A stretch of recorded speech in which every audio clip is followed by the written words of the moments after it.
des rois. De la nuée lumineuse, la voix du Père a retenti. Celui-ci est mon Fils bien-aimé, écoutez-le. Gloire et louange à toi, Seigneur, gloire à toi. Gloire et louange à toi, Seigneur, roi des rois. Le Seigneur soit avec vous. Et avec votre esprit. Évangile de Jésus-Christ selon saint Marc. Gloire à toi, Seigneur.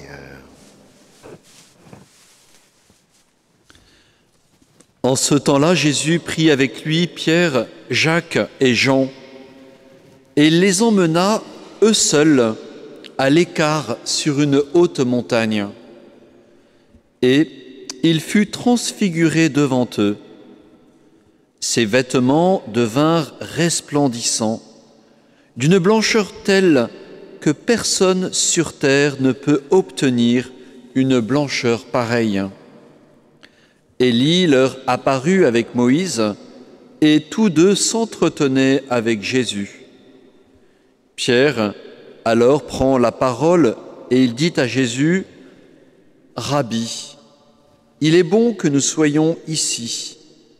Dressons donc 3 tentes, une pour toi, une pour Moïse, une pour Élie. » De fait, Pierre ne savait que dire, tant leur frayeur était grande.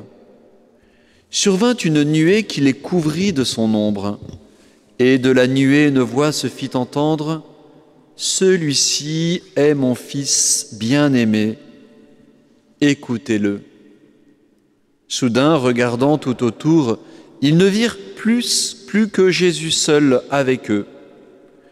Ils descendirent de la montagne, et Jésus leur ordonna de ne raconter à personne ce qu'ils avaient vu, avant que le Fils de l'homme soit ressuscité d'entre les morts.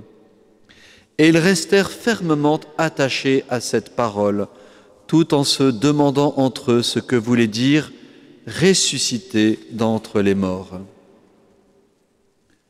Acclamons la parole de Dieu. Louange à toi, Seigneur Jésus.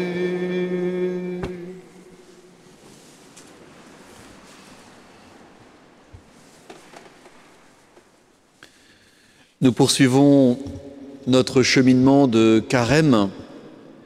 Nous poursuivons ce cheminement avec la lettre du pape, cœur de Père, Joseph, cœur de Père. Et aujourd'hui, je voulais peut-être reprendre avec vous Joseph, Père dans l'obéissance, en lien avec l'écriture que nous avons entendue aujourd'hui. Aujourd'hui, nous entendons ce récit un peu incroyable d'Abraham, Abraham à qui il est demandé de faire le sacrifice de son fils. On a parfois du mal à comprendre comment on peut demander ainsi à un père de famille de sacrifier son fils. Mais au-delà de cette demande ultime, radicale, folle, il y a plusieurs aspects qui méritent d'être relevés chez Abraham, et nous verrons que Joseph est profondément lui aussi un homme de cet Ancien Testament. Dans cet épisode d'Abraham, nous voyons une première chose, c'est que Abraham est un homme connecté, c'est un homme qui vit avec Dieu. C'est un homme qui est un écoutant. Dieu mit Abraham à l'épreuve. Il lui dit « Abraham ». Dieu nomme cet homme par son prénom, comme il nommera Joseph. Et celui-ci lui répond « Me voici ». À travers ces 2 mots, nous pouvons déjà voir que cet homme, Abraham, est attentif aux appels de Dieu. Là, il s'agit d'un appel de Dieu. Et puis plus loin, ce sont les anges qui interviennent. Au moment où Abraham étend le couteau pour immoler son fils, l'ange l'appelle du haut du ciel et lui dit « Mais Abraham, Abraham !» Et de nouveau « Me voici !» Abraham est attentif aux appels. Et l'ange lui dit « Ne porte pas la main sur cet enfant, je sais maintenant que tu crains Dieu, tu n'as pas refusé ton fils, et vous connaissez la suite. Un homme donc attentif à la parole de Dieu, un homme attentif aux appels des anges, et un homme aussi qui obéit. Quelle incroyable qualité! Cet homme dit son fiat. Il ne comprend pas très bien ce que lui demande Dieu, sacrifier son fils, mais il a tellement la foi, qu'il va le faire. Il dit son fiat. Saint Joseph connaissait Abraham en tant que juif. Et Joseph, lui, de son côté, c'est ce que nous rappelle donc ce troisième article écrit par le pape, Joseph, père dans l'obéissance. Joseph, lui, est un homme très préoccupé. Il est préoccupé par une grossesse incompréhensible, celle de Marie. Il ne veut pas l'accuser publiquement et il décide de la renvoyer en secret. Nous voyons que Joseph, comme Abraham, est habité par une vie surnaturelle puisque lui, il va être contacté dans les songes par les anges. Dans le premier songe, l'ange l'aide à résoudre son problème.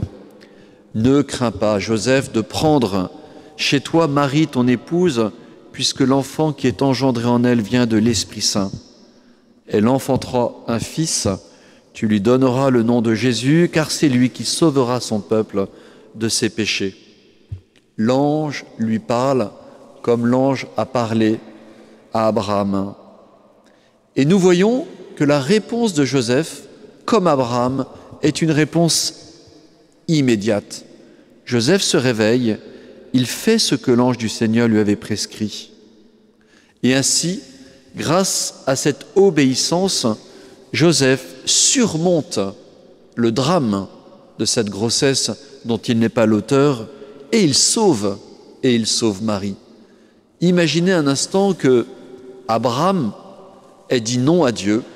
Imaginez un instant que Joseph ait dit non à Dieu. Et tout ceci nous prépare bien sûr au grand oui, qui est le oui de Jésus à son œuvre, à l'œuvre de salut. Si nous poursuivons la vie spirituelle de Joseph, nous voyons qu'il a un deuxième songe. Vous connaissez ce deuxième songe.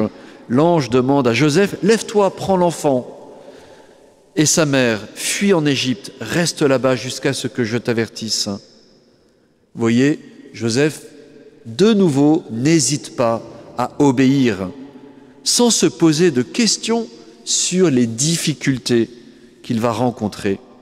Il se lève la nuit.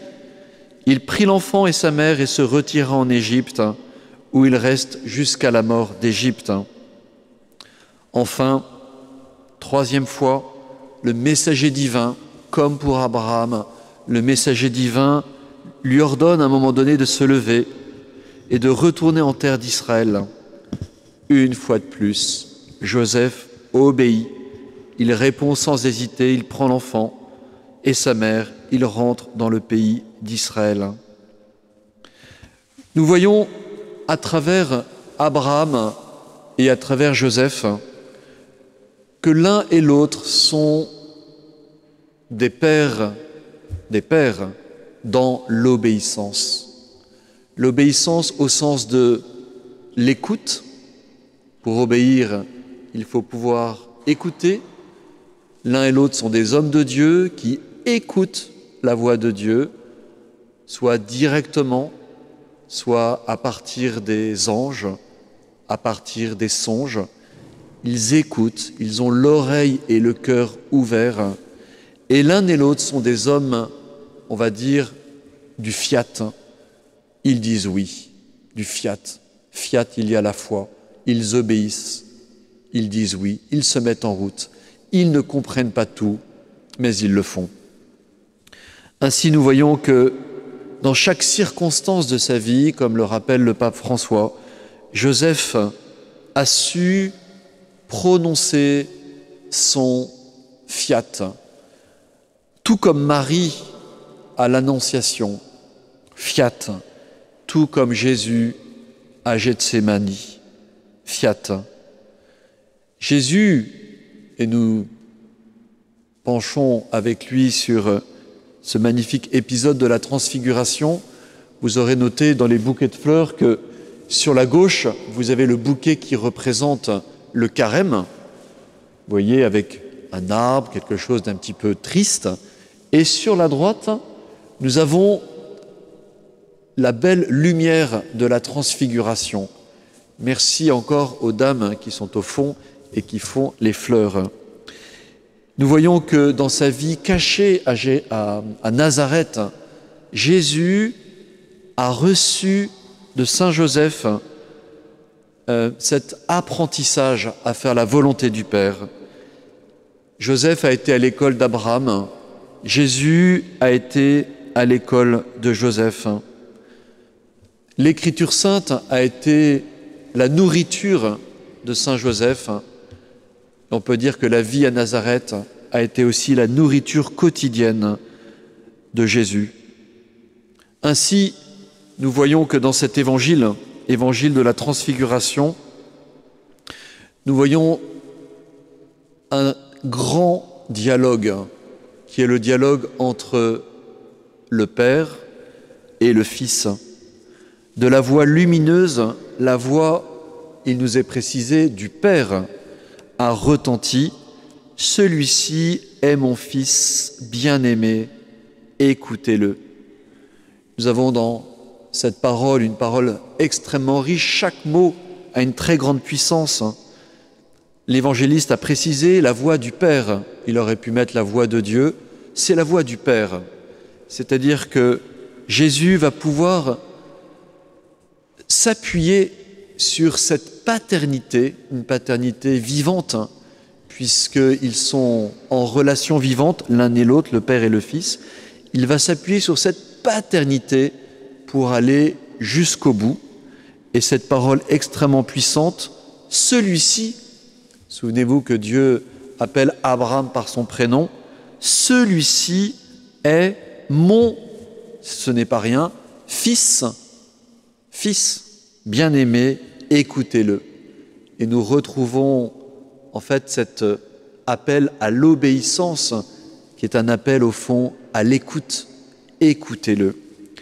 À travers ce magnifique et ultime dialogue entre le Père et le Fils, nous voyons comment Abraham, Joseph et le Fils, Jésus, sont pétris d'écoute de Dieu, d'écoute des songes, d'écoute des anges, d'écoute du Père, et formulent jour après jour leur oui, leur fiat.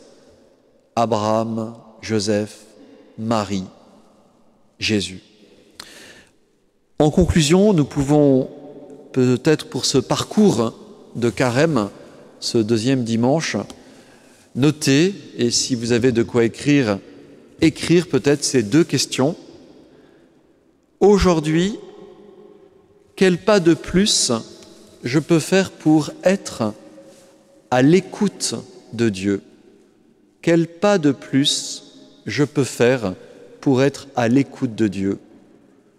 Bien sûr, je ne suis ni Abraham, ni Joseph, ni Marie, ni Jésus, mais pourtant, je suis baptisé, rempli de l'Esprit Saint, et donc en capacité d'écouter Dieu.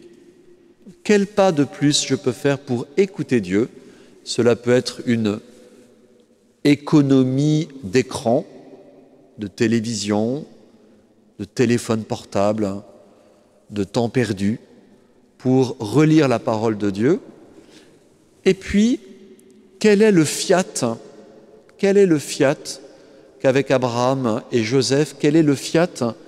C'est-à-dire, quel est le pas, un peu dans l'inconnu, que Dieu m'appelle à faire dans ce carême?